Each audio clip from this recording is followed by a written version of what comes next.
We're here in Washington, D.C. with David Boaz, the Executive Vice President of the Cato Institute. David, thanks for being on Mobile Home Diaries. Thank you. I'm sure a lot of our viewers are aware of the Cato Institute, but could you give a brief overview for those that aren't of what you guys do?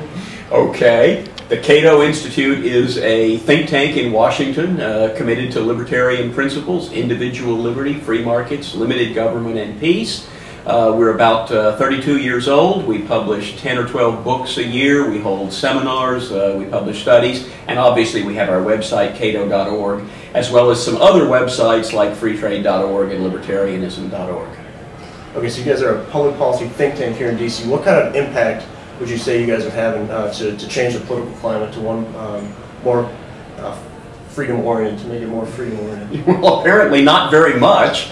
The country's going socialist and we're still at war. I think over the long run, I mean, one of the questions is, well, how much worse would it be if we weren't here? You can never measure that. I also think libertarians can be excessively negative. I mean, they say the country's socialist and still at war, and you know, yeah, that's true, but we're not as socialist as a lot of the world. Right. We're not even as unlibertarian as we used to be in a lot of ways. So there are elements, there are directions that the libertarian movement, and Cato as a central part of that, have made a difference. Right now, a lot of people are asking questions about the role of the Fed, legitimacy of the Fed, or commodity-backed currency or free banking. Is there what is Cato's stance on all this? Well, that definitely is an area where I would say Cato doesn't have an official position. We've held an annual monetary conference for more than 20 years now, and we bring together lots of scholars. And some of them think there should be a Federal Reserve that is more constrained by rules than it is now. Some of them think we should have a gold standard. Some of them think we should have competitive currencies. There's no party line on that. What I think we would all agree is that what you shouldn't have is a governmental political body unconstrained by rules, creating fiat money at its own whim. So the system we've got is not a good one, and we've published studies, and we have a new book coming out on how the Fed was primarily responsible for the 2008 financial crisis. So that, I think, is important. Good. What about intellectual property? That was one of the last issues I guess, grappled with and came to terms with. I don't claim to be a scholar. And now I have absolutely no answer. The 21st century is going to be a century of knowledge and intellectual property. And therefore, it's just as important to get the property rules right as it was to get the land property rules right to have Western economic prosperity. And yet, I don't think we know. We had a meeting once at Cato of our own staff to argue through, figure out what it is we agree and disagree on. At the end of an hour and a half, we weren't any closer to agreement. Because I think there are libertarians who make a sort of Randian argument. If you create something, it is yours. It's just as much yours as if you build a house.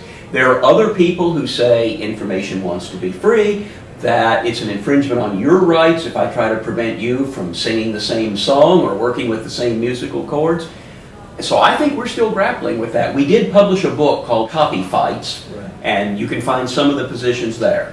You tend to be an optimist. That's one thing that you've stated quite a bit, whereas other people we've met on the road so far, there's some people that are more pessimistic about the way things are going. But could you touch on why that is, like maybe the historical... Well, I did just hear P.J. O'Rourke say at the Cato Institute's podium, I'm not as worried as you are because I'm old. So part of it is, you know, I have seen assaults on freedom before. That we don't have conscription anymore, we don't have 90% tax rates, we don't have wage and price controls, we don't have micromanagement of transportation, telecommunications, and information. And if you go farther back, we don't have Jim Crow, we don't have sodomy laws, we don't have the exclusion of women from public life, we don't have slavery. So in the broad sweep of things, I think we have been moving toward a world of greater freedom. You guys put out white papers and you guys present and testify and do lots of other things. But what do you say about the folks that are doing like civil disobedience or activism, or people involved in, say, the Free State Project or other groups like that? Well, my attitude toward the Free State Project is that the federal government should move to New Hampshire and let the rest of us have the other 49 states. But, you know, if that's what works for some people, then I'm all in favor of letting 100 flowers bloom. What we do at Cato is we publish studies and we talk about ideas. But certainly over the centuries, freedom has often advanced through civil disobedience and even martyrdom, and it has advanced through political action, and sometimes through people going off and creating a new world, whether that's the United States or the seasteading or the Free State Project. So I think all of those things are viable projects. People have to decide what works for them. What motivates you personally? Why do you do this every day? What motivates me is that I hold these truths to be self-evident, that all men are endowed by their Creator with the rights to life, liberty, and the pursuit of happiness. And I think it is wrong to initiate force against people who have not themselves initiated force. I believe in the non-aggression axiom, and I just have a moral outrage at people who want to run other people's lives at the point of a gun. And so what really motivates me is believing in these ideas and thinking that it's important in the way people's lives are. So let me follow up on that with the non-aggression principle. Do you see any role for the government to exist in? Sure, I see a role for the government to protect our rights to life, liberty, and the pursuit of happiness. So absolutely, I'm in favor of laws that prevent rape and robbery and murder, and I'm in favor of policemen who arrest you when you do that, and judges who try you when you do that, and I'm in favor of a national defense to prevent other people from coming in and taking away our rights. I'm not in favor of being a world policeman, but I am in favor of defending the rights and liberties of the people of the United States. Okay, and one last question. What would you tell people that are watching, that are kind of sitting on the couch, getting angry at what's going on around them? How would you tell them to get involved? Well, we just talked about different ways people can get involved. So the first thing you should do is go to the Cato Institute website and make a donation, because you want us to be your voice in Washington. But second, write a letter to the newspaper. Write a letter to your congressman. Show up at a town meeting and ask your congressman why he is spending so much money.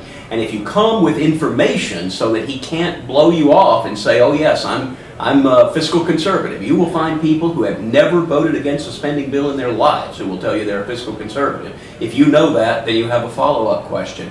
And then for some people, there's running for office, there's civil disobedience, there's organizing a single issue group, whether it's taxes or school choice or drug legalization. There's even moving to New Hampshire or moving out into the ocean and changing the world that way. So there are lots of different ways people should decide what works for them. And you know, I give speeches a lot, and I talk about great heroes like George Washington and Thomas Jefferson and Ayn Rand, and then I say, but you may be thinking, well, I'm no George Washington. But there were people who made what George Washington was doing possible because they gave their gun to a soldier, or they housed troops, or they raised some money, or they hid somebody who was on the run from a tyrannical government. There are all kinds of things that we can do every day that help to keep the ideas alive and keep people aware that they are intruding on our freedoms. David, I appreciate your time and for all you do to advance the freedom movement. Thank you. Good luck.